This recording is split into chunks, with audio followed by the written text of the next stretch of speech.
Good afternoon. My name is Moses from Kabarak University, a university in Nakuru, Kenya. And I'm here to tell you about an ongoing work that I see that has the potential to crowdsource clinical data from small health facilities, well, for now in Kenya, and maybe beyond the borders with time. The motivation is big data analytics, like we've been doing, machine learning, deep learning, etc., can be harnessed for the practice of public health informatics if it's collected in a timely and accurate manner, basically in order to facilitate dissemination and action. However, this is not possible given the lack of affordable clinic management systems, especially among small, financially and technologically challenged clinics that are found oftentimes in informal settlements and rural areas. Now, the motivation to go in this direction was, at some point we were working on a small mobile app with a colleague of mine, a medical doctor, and we wanted to pilot it in Kibera, and we went in and we realized we were in a different world. You know, if we went to an urban center like Thiga, where we had tried to pilot it, that was fine. There was a clinic, had internet, had everything, you know, quite open-minded. But when we went to a different setting, that was, wow, shocking.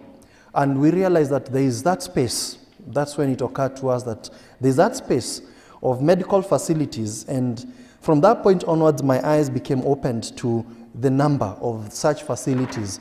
They're usually the ones that are operated by an individual clinician, one doctor, or even consultancies, even in high-end neighborhoods. Lots of activity happening in these places, but not captured in any way, even some on, in terms of on a system. So I thought, could there be big data there? I thought, let me hypothesize. Let's say we got 500 clinics in Nakuru County. Now that's really, I guess, an underestimate. Yeah? In the town, I believe there will be even more than this. So they see 10 patients per day, that will probably be about 5,000 records. In a week, that will be 30,000 records. That should be a week. Should do that times 4. So my math, at the end of the day, let's do that times 4. So that was 600,000 times 4, 1.2. I missed out the times 4. Assuming that people only make one visit in a month, that's already 1.2 million records. Sorry.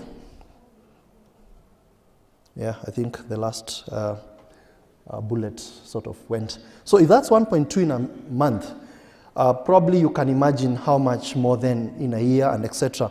And then you just imagining that's in 20 counties. So we're talking about potentially millions of records that go uncaptured. Yeah. Now, uncaptured because the likes of our big hospitals have systems, the Nairobi hospitals, the Karen hospitals, and etc. But this is a space where no one at all is operating as yet, whether in terms of an Excel spreadsheet or whichever mode of data capture you'd imagine. At best, of course, it's on paper.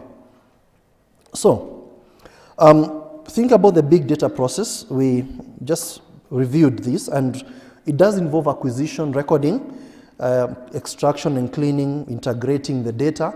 A little bit about what was going on with, I've now come to learn with the cell database, yeah? And then there's a bit of modeling, then interpretation. However, the point I still come back to is timely and accurate collection really plays a big role in all this process. So, the area of application would be public health informatics, yeah, where timely and accurate data can help in biosurveillance and managing outbreaks. Case in point, we hear about cholera outbreaks in Nairobi only because they occurred at the Weston Hotel and the KICC. But there's a high likelihood that those cholera outbreaks did not begin at Weston. For information, Weston is quite near Kibera, and we don't know where the people working at KICC come from. My guess is it's not the water sources, probably the people walked into these facilities with the disease. So What if we were able to capture a few reports in the neighborhood? We probably would know something is coming our way. But as it were, we are not able to do that. So we got a challenge in Kenya, as it were, because a majority of our facilities are using different systems, and of course incompatible. I guess this is not unique to Kenya. Sorry, and this is acting interestingly. Yeah, and of course, a majority of our small facilities, again, do not have these systems. We have DHIS2, I guess even Tanzania has one, and it's feature rich, it's working fairly well, but in the clinic we attended, visited in Kibera, they had to fill their books and hand these over on a monthly basis to a district headquarter where these are keyed in, and after aggregation, finally some analysis will show up maybe a year later. I thought, how timely is that for any form of reasonable intervention? So, of course, that is not interesting. So the data is not captured real time, summarized on a monthly basis. We don't know when the analysis is available. The summary, of course, leads to data losses and errors, and the use of the system has not trickled down to, sorry, my animation has gone haywire. So the use of the system has not trickled down to all facilities within the country. So it would be nice to have a solution, something that's accessible, affordable to these small facilities. They wouldn't afford anything, even up to 10,000 bob. They'll tell you, no way, we've got no money for that. The kind of data that you're likely to capture will be interesting. Demographics, location, symptoms, diagnosis, prescriptions, tests and procedures, the amount of payments done. This is interesting information, especially when you tie it to location. So we could learn about occurrence, spread, the geographical dispersion, and etc. So as it were, this is an ongoing project, beginning with the development of the app. So my time is not really up, but I mean on my side. But there we go. An app would be a nice solution with a cloud backend. We roll that out and see how it goes. Use national ID to connect the records when you move from one clinic to the other. That's a whole discussion on its own. And of course, allow patients to give consent by use of SMS and etc. to access of their records. That's an interesting study on its own. Synchronize data and be able to get analytics in almost real near time. So it's in process. It's an ongoing project. Just a little schematic of how we think it should be working with a system admin at the facility level or system level with something in the cloud. When we say cloud in Kenya, that's very practical because you'll access it from your mobile phone and synchronize your records every so often. That could be a condition for you continuing to use the system. So thank you so much. That was my brief presentation on an ongoing work.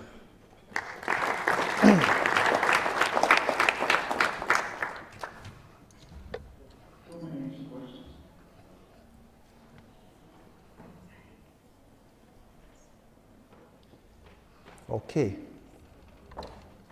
No questions? Oh, there's one there. Thank you so much for the information. I would just love to know what your plans are of integrating with the system into the national system. Because we might work in isolation. Yeah. Otherwise it will be really. It definitely won't work in isolation. Thank you for the question. At some point, we'll of course involve the Ministry of Health.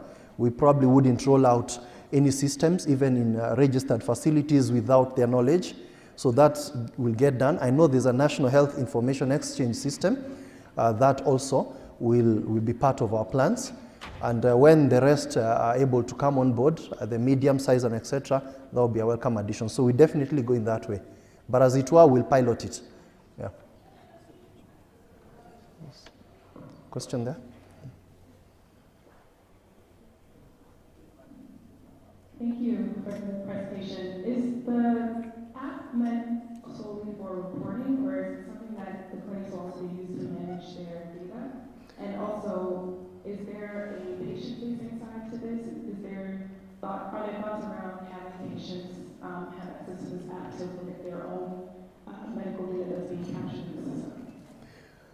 Yeah, in the big picture, of course, the app itself is meant to be useful to the clinics So there's no way they use it if it doesn't add value to them in helping them manage their operations, especially keeping track of money. So the finance module is key in the app because, after all, I think that's where the business is. The patient side of it is very interesting because we envision a situation where it's used in multiple facilities.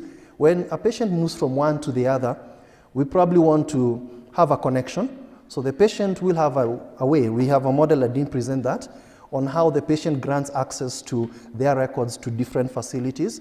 So they're involved in it. At some point, we'll consider granting them access to have a look at how life has been for them, medically speaking. Yeah. Okay. So is it targeting TNFP and private, we call TNFP, PFP, and government of Kenya facilities, or is it looking at everything or something, or is it only targeting to a particular group of facilities? As it were right now, small private facilities. Getting to government is another stage. Yeah.